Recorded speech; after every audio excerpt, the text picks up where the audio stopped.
Okay, hello everyone. Right, this is slightly delayed. I've decided to put all my gear out there, including the gear I bought recently, which I said I was going to talk about. But what I've done, I've left it to today because I've been away for a couple of days. I went down to Kent and Port Libney, if that's pronounced right, the safari park down there. And I took all the two cameras that I hadn't used when I did the last video, which were my new Canon. Yes, I think I showed you one Canon. I think I mentioned that in the last my video, the Canon 1D Mark IV, which was this beast here. Now what I didn't have at the time was this particular lens, and this is the 400mm f5.6 prime, an absolutely beautiful lens, bought from Japan, £520 in basically mint condition. It looked unused. And that's the thing we're buying from Japan. They're a good place to get quality lenses in quality condition. So yeah, this was one of the lenses I acquired, and this performed extremely well. This was a camera I used most, and some of the images are absolutely incredible. I'm really pleased. As I say, these older cameras, I think I made a mistake. I said it came out in 2007. It was about 2009, 2010. So it's not as old as I made it out to be. But it's still old in camera terms. But it does 10 frames per second. It's still a great sports, action, wildlife camera. Even today. 4,000 clicks on it. Minty condition. 499. 400 quid, call it, bar a pound. And that was from Wax Photography. So normally they tend to be a little bit more expensive, but I thought for what they were offering here, they actually priced this extremely nicely. So yes, that was the 400 prime, which I added. The other camera was the 1DX, another beauty beast, and I've also bought the 24-105 L lens, another high quality lens. This was £285, minty condition. I'd always buy things that are in mint or near mint condition. I never buy the cheaper, rougher looking, because I think if they've been treated quite badly or not with any great care, I think they're more likely to break down sooner rather than later. It's not a risk I'm prepared. I'd rather look around for something that's in superb condition. And of course this camera is actually the same. This is an 18 megapixel camera, does 12 frames per second. And I just love these older, it's got just a slight bit of paint missing there, but I mean it's nothing. Yeah, again, this is a beautiful camera, and I have just fallen in love with these flagship action wildlife sports photography cameras with the built-in grips. They're just so comfortable to hold. They're just a joy to use. I can honestly say I enjoy using these cameras more than any other camera I've ever had.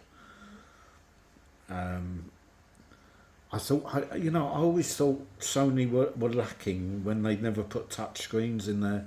Now I can understand why people don't like touchscreens on cameras. Because when I think about when I've had one, I would often accidentally touch the touchscreen and change something on it without and I did that especially with my A7 IV in Botswana. That happened quite often, and it was a pain. And of course, when you look at the hybrid cameras, you've got a good, probably more than half of all the software in the camera is now geared towards video, whereas these are all geared towards photographs. And if you don't do video and you only want photographs, then I think these are a fantastic way to go, and I don't regret buying them. I've still got my Z50 when I do want to go small and light. I love this little camera. This isn't going anywhere. I wish Nikon would upgrade it, to be honest. So I've still got that. I've still got my Z6. This would be any landscape, low light photography I would do. That would be my go-to camera for those things. So, you know, I've got all bases covered. The Nikon D4 I absolutely adore. Now, when I went to the racing, just just a little funny story. I was standing there, and the manager, well, I had manager on his back, written on his jacket, and he said, "Are you a professional photographer?" And I thought, what shall I say? So I thought I'll just say yes. I said yeah. He said, "Oh, okay." He said, "Look, because you've got a big camera, you need to get a permit."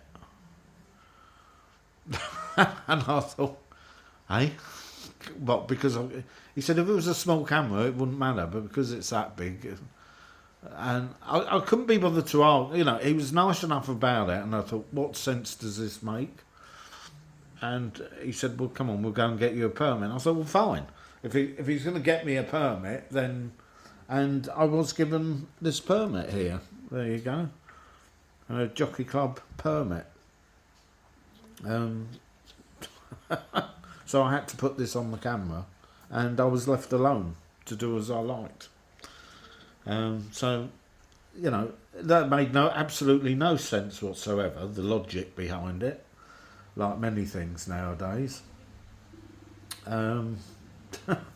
Yeah, so that was a bit strange, but there you go. But again, you know, this wonderful, and if you look at all this gear, and here's the D300S with the 300, the old 300 prime lens. I haven't really taken this out anywhere yet, so this is probably what I'm going to do next. Give this bad boy a whirl. I haven't really tested either the lens or this camera much at all, and well, other than a couple of quick test shots, I've not used it at all. But I have now used these three beasts of cameras, and you know, it may look like I've got a lot of expensive stuff on this table, but it really isn't. You know, the most expensive thing here was the 500mm prime, and that was £1,500. And I still say that is a good price for such a wonderful lens. I think that's worth every penny. But everything else on this table was less than half the price of this lens. Every single camera, every single lens was less than half. And I mean, if you look at this isn't. This lot, I mean, this whole setup here wasn't even £300. It's not even 300. Well, no, what did I pay? Yeah, it's about £300 for this setup. I think when I bought this was about 600. I think when I bought this one, you can get them even cheaper now. But I love this little camera, I really do. I do wish Nikon would upgrade it, but they seem to have deserted APS-C cameras. And I still love the Z6. I think for low light, I've got my nice wide angle lens. When I want something wide, that's my go-to. So I've got everything I need here. and all relatively cheap.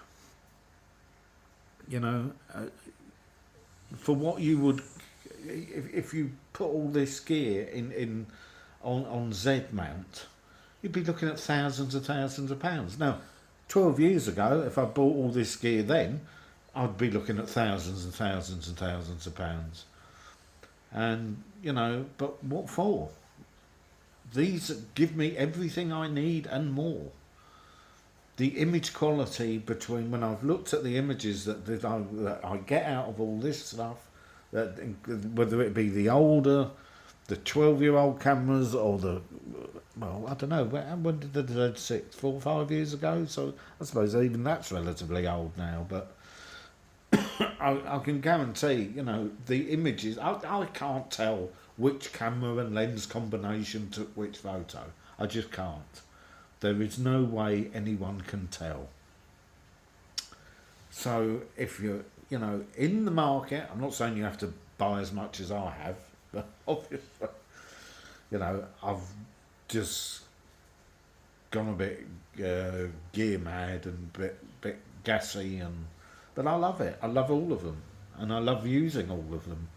So until the day comes when I'm bored of them, and that may or may not happen, who knows, then they're here to stay, and I loved using them all.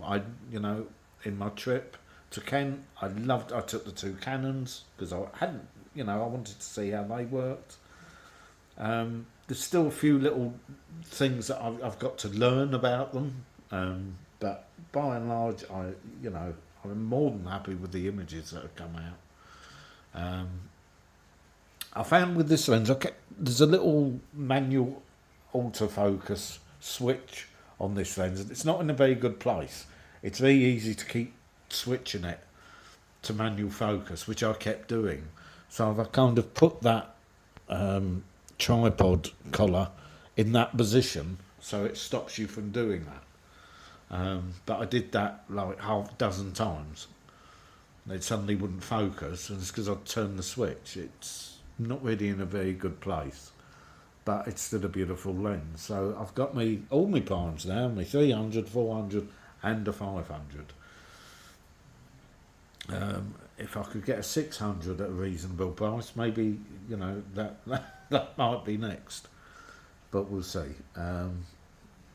But yeah, I mean, you don't have to spend fortunes on cameras in order to get good quality gear. You really don't. There's nothing wrong with the older stuff. And these things are going to be around for years to come yet. Eventually they will become extinct, they will all wear out, but there's loads of life in these things. I mean, the battery life I used that over the 2 days. No, this is the 1DX, the 1D Mark IV. I used more. I didn't really use that much because I kept that lens on it. I didn't find a lot of use for that lens. That lens was far more useful in the park. And for the 2 days, it's only when I got home and there was 1 bar left on the battery. So the battery life is fantastic. You haven't got to worry. You go in there with a charged up battery. You really haven't got to worry about it running out. Anyway, so there you go. That's a run through of my new stuff. I would recommend any one of these cameras. Don't hesitate. They're cheap. The lenses I've got here are all really good prices, and they're still fantastic quality. Forget about age. You know, I would recommend anything here at all. Now I'm going to do another video shortly, because something I've noticed I've noticed it for the past few years really, but I've noticed it in the past year even more so, and that's our cameras going out of fashion, because I think they are. I think cameras are a dying breed, and although their demise, they will be around for a few years to come, I think they are on the way out. I think the writing's on the wall. But that's another discussion, so I'm going to talk about that in the next video. But for now, till the next one.